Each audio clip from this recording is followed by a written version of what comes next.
तो next episode बिल्कुल उसी सीन से शुरू होता है जहां ओचिन मिस लिन की ट्रैप को लेकर काफी ज्यादा परेशान हो रहा था क्योंकि उसे समझ नहीं आ रहा था कि आखिर मैं क्या करूं। और यहाँ धीरे धीरे करके उन आइस टाइगर्स की तादाद भी काफी ज्यादा हो रही थी, जिसकी वजह से मिस लिन जानती थी कि अब हाउचिन के पास भागने के लिए कोई जगह नहीं बचेगी, जिसकी वजह से उसे मजबूरन हवा में ही जंप करना पड़ेगा। जबकि हम दूसरी तरफ देखते हैं कि हाउचिन भी बिल्कुल ऐसा ही करता है। उसने बड़ी तेजी के साथ मूव करते हुए हवा में जंप कर दिया था। वो भी मिस लिन पर अपना लाइटनिंग चॉपिंग अटैक करने ही वाला था कि तभी मिस लिन कहती है कि पकड़े गए। और ये कहती है हम देखते हैं कि मिस लिन बड़ी तेजी के साथ टेलीपोर्ट होकर उसके पीछे आ गई थी। यहाँ वो फौरन ही अपने एक फॉर्मेशन को एक्टिवेट कर लेती है और उस फॉर्मेशन की वजह से हम देखते हैं कि आइस पिलर के अंदर हाउचिन पूरी तरीके से कैद हो चुका था। जिसके बाद मिस लिन हंसते हुए कहती है कि तुम बहुत बड़े बेवकूफ हो, कभी भी एक म्यूजिशियन के साथ कोई भी हवा में फाइट नहीं करता। हवा में रहना सिर्फ म्यूजिशियन के लिए बेनिफिशियल हो सकता है, कभी भी एक वॉरियर के लिए नहीं। यहाँ वो अभी इसी तरह की बातें कर ही रही थी कि तभी हम देखते हैं कि हाउचिन बड़ी तेजी के साथ उस पिलर को तोड़कर उसके अंदर से सही सलामत बाहर निकल आया था। और वो यहाँ बाहर आती बड़ी तेजी के साथ मिस लिन पर भी अटैक कर देता है, जिसे रोकने के लिए मिस लिन ने अपने सामने फौरन से एक शील्ड क्रिएट कर ली थी। लेकिन इस शील्ड को क्रिएट करना काफी नहीं था क्योंकि हाउचिन उसे अपने हिट के साथ जमीन पर ले आया था। और यहाँ पर इससे पहले कि उसे कुछ समझ आ पाता, हाउचिन अपनी तलवार को उसके गर्दन पर रख देता है और साथ ही हाउचिन कहता है कि तुम हार गई। जो सुनकर मिस लिन काफी ज्यादा शॉक हो गई थी। वो कहती है कि ये बिल्कुल इम्पॉसिबल है, कोई भी मेरे मूव को ब्रेक थ्रू नहीं कर सकता, यहाँ तक कि ली जिन भी नहीं कर सकती। आखिर तुमने ये कैसे कर दिया, तुमने इतने एडवांस स्किल्स कैसे हासिल कर लिए। ये सुनकर ली जिन कहती है कि तुम हार गई क्योंकि तुम अपने गुरूर में काफी ज्यादा अंधी हो चुकी थी। तुमने देखा ही नहीं कि मेरे भाई ने एब्सोल्यूट डिफेंस टेक्निक को एक्टिवेट कर लिया था। इस टेक्निक की वजह से उसके आसपास की चीजें काफी ज्यादा स्लो हो जाती है, जिसकी वजह से वो एकदम से फ्रीज नहीं हुआ।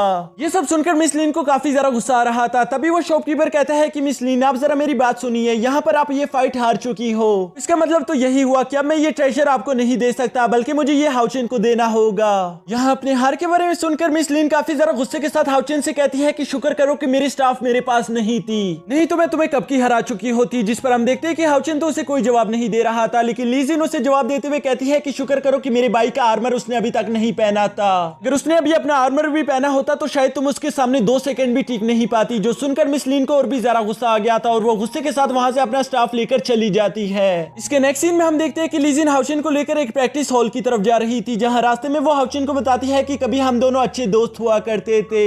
आज से कई सालों पहले हम दोनों लड़कियों को ही एक लड़का पसंद आ गया था, जिसकी वजह से हम दोनों ही उससे काफी ज्यादा प्यार करने लगे थे। इसी वजह से हम दोनों के दरमियान दूरियां शुरू हो गई थी और एक दिन तो वो लड़का अचानक से गायब ही हो गया। पता नहीं वो लड़का कहाँ चला गया था, लेकिन तब से उसे लग रहा है कि उस लड़के को यहाँ से दूर भेजने में भी मेरा हाथ था और इसी वजह से वो मुझसे काफी ज्यादा नफरत करती है। अभी मिस लिन को कुछ ज्यादा पसंद नहीं करती क्योंकि उसने एक बार भी मुझसे नहीं पूछा कि आखिर असली माजरा क्या था। वो बस अपने मन ही मन में सोचना शुरू हो गई थी। ये सब सुनकर हाउचिन उसे कहता है तो इसका मतलब तुम दोनों की दोस्ती सिर्फ कुछ मिसअंडरस्टैंडिंग की वजह से टूट गई। तुम दोनों चाहो तो तुम दोनों अभी दोस्त बन सकती हो। जिस पर ली जिन कहती है नहीं, कभी नहीं, मुझे उसका दोस्त कभी नहीं बनना। यहाँ ये दोनों अभी इसी तरह की बातें करते हुए उस ट्रेनिंग हॉल में इंटर हुए ही थे कि तभी उनकी नजर मिस लिन पर पड़ जाती है, जिसे देखकर ली जिन कहती है कि तुम यहाँ पर क्या कर रही हो। जो सवाल सुनकर मिस लिन उसे कोई जवाब नहीं देती और वो मुंह बनाकर दूसरी तरफ चली गई थी। जबकि उसके साथ खड़े वो 2 वॉरियर ली जिन के पास आ जाते हैं। वो लोग यहाँ पर ली जिन को देखकर काफी ज्यादा खुश हो गए थे। साथ ही साथ वो ली जिन को बताते हैं कि हम लोग भी डीमन हंटिंग ग्रुप कंपटीशन के लिए तैयारी कर रहे हैं। हमें लगता है कि तुम भी यहाँ पर डीमन हंटिंग ग्रुप कंपटीशन का एग्जाम्स देने के लिए आए होंगे। जिसके साथ ही वो उन दोनों के साथ अपना इंट्रोडक्शन करवाना शुरू कर देते हैं। इस इंट्रोडक्शन की वजह से हमें मालूम होता है कि इस पहले वॉरियर का नाम है चैन सी, जबकि दूसरे वॉरियर का नाम है चैन ली और ये दोनों आपस में भाई है। यहाँ इन दोनों का इंट्रोडक्शन सुनने के बाद मिस ली जिन अपने भाई को भी इंट्रोड्यूस करवाते हुए बताती है कि मेरे भाई का नाम है हाउ चैन, ये एक गार्डियन नाइट है और इसके अलावा ये आज के डीमन हंटिंग ग्रुप कंपटीशन में हमारे साथ पार्टिसिपेट भी करेगा। ये सुनकर वो दोनों भाई एक साथ ही कहते हैं कि क्या तुम्हें नहीं लगता कि तुम्हारा भाई इस एग्जाम्स के लिए कुछ ज्यादा ही छोटा है, क्योंकि तुम जानती हो कि ये एग्जाम काफी ज्यादा खतरनाक है। जो सुनकर मिस ली जिन कहती है कि नहीं, मेरा भाई दिखने में जरूर छोटा लग रहा होगा, लेकिन वो एक छोटा पैकेट बड़ा धमाका है। यहाँ पर एक ऐसी लड़की है जो कि खुद को एक बहुत ही बड़ी ग्रेट म्यूजिशियन बोलती है, लेकिन इसके बावजूद भी वो मेरे छोटे भाई से जीत नहीं पाई।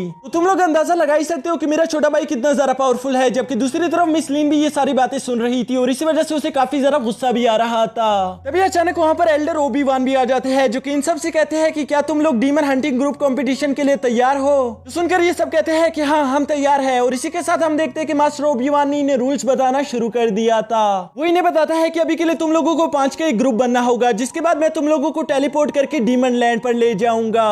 वहां जाने के बाद तुम लोगों ने 100 डीमंस को जान से मारना होगा, यही तुम्हारा पहला टास्क है। लेकिन मेरी बात अच्छे से याद रखना कि वो डीमंस कोई नॉर्मल डीमंस नहीं है, तुम्हें एक ग्रुप में ही काम करना होगा ताकि तुम लोग एक दूसरे की हिफाजत कर सको। ये सुनकर मिस लिन और लीजिन दोनों ही एक साथ कहती है मैं और टीम बनाऊं इस लड़की के साथ। नहीं, ऐसा कभी नहीं हो सकता। जो सुनकर मास्टर ओबी-वान कहते हैं ठीक है, अगर तुम दोनों को एक दूसरे के साथ टीम बनाने में कोई प्रॉब्लम है तो तुम दोनों इस कंपटीशन से बाहर हो सकते हो। यहाँ कंपटीशन से बाहर निकलने वाली बात सुनकर ये दोनों खामोश हो गई थी, जिसके बाद मास्टर ओबी-वान इनसे कहते हैं कि वहां जाने से पहले हमें चाहिए कि तुम लोगों का एक टीम लीडर हो, इसलिए तुम लोग खुद ही डिसाइड करो कि तुम में से टीम लीडर कौन बनना चाहेगा। जिस पर हम देखते हैं कि मिस लिन फौरन से आगे आ गई थी कि मैं टीम लीडर बनने के लिए तैयार हूँ, जबकि दूसरी तरफ लीजिन हाउचेन को आगे बढ़ा देती है कि मैं हाउचेन को अपनी तरफ से टीम लीडर के तौर पर चुनती हूँ। ये सुनकर मिस लिन काफी ज्यादा गुस्सा हो गई थी, जबकि दूसरी तरफ हम देखते हैं कि हाउचेन को कुछ समझ नहीं आ रहा था कि आखिर उसे क्या फैसला लेना चाहिए। तभी अचानक वो याद करता है कि लास्ट टाइम मिस लिन से फाइट करते वक्त मुझे काफी ज्यादा मुश्किल का सामना करना पड़ा था, यानी कि वो एक अच्छी फाइटर है। और इसी वजह से वो कहता है कि मैं टीम लीडर नहीं बनना चाहता, क्योंकि मैं जानता हूँ कि मिस लिन मुझसे कुछ ज्यादा ही काबिल है और इसलिए उसे ही टीम लीडर बनना चाहिए। सुनकर लीजिन का चेहरा तो उतर गया था, जबकि दूसरी तरफ मिस लिन का चेहरा खुशी से खिल जाता है और इसी के साथ हम देखते हैं कि मिस लिन को इनकी टीम का लीडर बना दिया गया था। ये सब करने के बाद मास्टर ओबी-वान इनसे कहते हैं कि मेरे इर्द गिर्द आकर खड़े हो जाओ ताकि मैं तुम लोगों को टेलीपोर्ट करके डीमन लैंड तक ले जाओ। और ये सुनते साथ ही हम देखते हैं कि उन सारों ने ऐसा ही कर दिया था। वो सब लोग मास्टर ओबी-वान के इर्द गिर्द खड़े हो जाते हैं क्योंकि वो अपने टेलीपोर्टेशन टेक्निक को एक्टिवेट करने वाले थे, जबकि दूसरी तरफ हम मिस लिन को देखते हैं जो कि काफी ज्यादा गुरूर में दिखाई दे रही थी। वो कहती है कि 100 डीमंस को तो मैं अकेले ही मारकर खत्म कर दूंगी, ये तो मेरे लिए बच्चों का खेल है। जबकि दूसरी तरफ हाउचेन को उसके पास्ट की मेमोरीज याद आ गई थी कि उन डीमंस का सामना करना इतना भी आसान काम नहीं। वो जानता था कि वो डीमंस कितने ज्यादा पावरफुल होते हैं। ये दोनों अभी इसी तरह की बातें यहाँ पर सोच ही रहे थे कि तभी हम देखते हैं कि वो टेलीपोर्टेशन अरे एक्टिवेट हो गया था, जिसके साथ ही ये लोग वहां से टेलीपोर्ट होकर चले जाते हैं। और इसी के साथ हमारा ये एपिसोड भी यहीं पर खत्म।